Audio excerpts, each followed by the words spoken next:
చైతన్యాన్ని తీసుకొని వచ్చిన రాష్ట్రీయ స్వయం సేవక్ సంఘ్ అసలు ఎలా మొదలైంది, ఎందుకు మొదలైంది? నిజంగా మనకి భారతదేశము అందరూ చెప్తుంటున్నాం ప్రపంచంలోని అగ్రగామి దేశము. రత్నగర్భ జగజ్జనని విద్యలగల సరస్వతి అన్ని రంగాల్లో కూడా అతి గొప్పగా విలసిల్లిన దేశం భారతదేశం. అనేక కారణాల వల్ల మనం కొంచెం దెబ్బతిని తాత్కాలికంగా బానిస బతకాల్సి వచ్చింది. విదేశీయులు, విధర్మీయులు, విజాతీయులు ఈ దేశాన్ని వాళ్ళు గుప్పిట పెట్టుకొని మనల్ని ఇబ్బందులు పెట్టారు.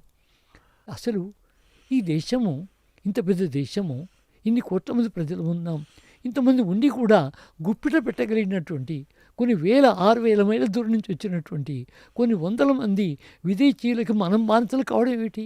ఇది ఎంత విచిత్రం అని వారు బాగా ఆలోచించారు.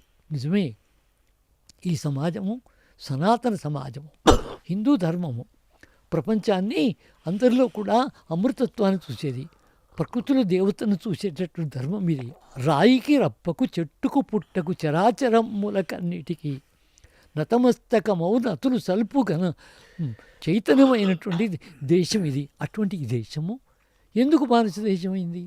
కాబట్టి ఈ ప్రజలలో తమకు తెలియకుండానే రకరకాల లుకలుకలు ఏర్పడ్డాయి, రకరకాల విభేదాలు ఏర్పడ్డాయి. కులము, ప్రాంతము, భాష, స్వార్థము వీటన్ని పొడగొట్టి మేమంతా ఒకే ఒక తల్లి భరతమాతకి సంతానము, ఏ కులం గోకులం, ఒకే కొమ్మ ఆ కులం, మనమంతా హిందువులం ధర్మకంగ బిందువులం.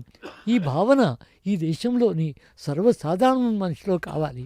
అందుకొరకు ఈ ప్రజలలో ఇవన్నీ ఇచ్చేటువంటి వ్యవస్థ బడిలో, గుడిలో, అమ్మ ఒడిలో దెబ్బతిన్నాయి. కాబట్టి ప్రతిరోజు అందరూ ఒక చోట కలుస్తూ తనకి శరీరము, తన మనస్సు, తన బుద్ధి వీటిని వికసింప చేసుకోవాలని అనే ఆలోచనతో పరమ పూజన డాక్టర్ హెడ్గేవార్జీ ఈ స్వతంత్రము పోయింది, రావాలి, వచ్చిన తర్వాత మళ్ళీ పోదనే ఉంది. కాబట్టి స్వతంత్రం రావడమే కాదు, స్వతంత్రాన్ని రక్షించుకునే శక్తి సామర్థ్యము కలిగినట్టు ప్రజలు కూడా కావాలి.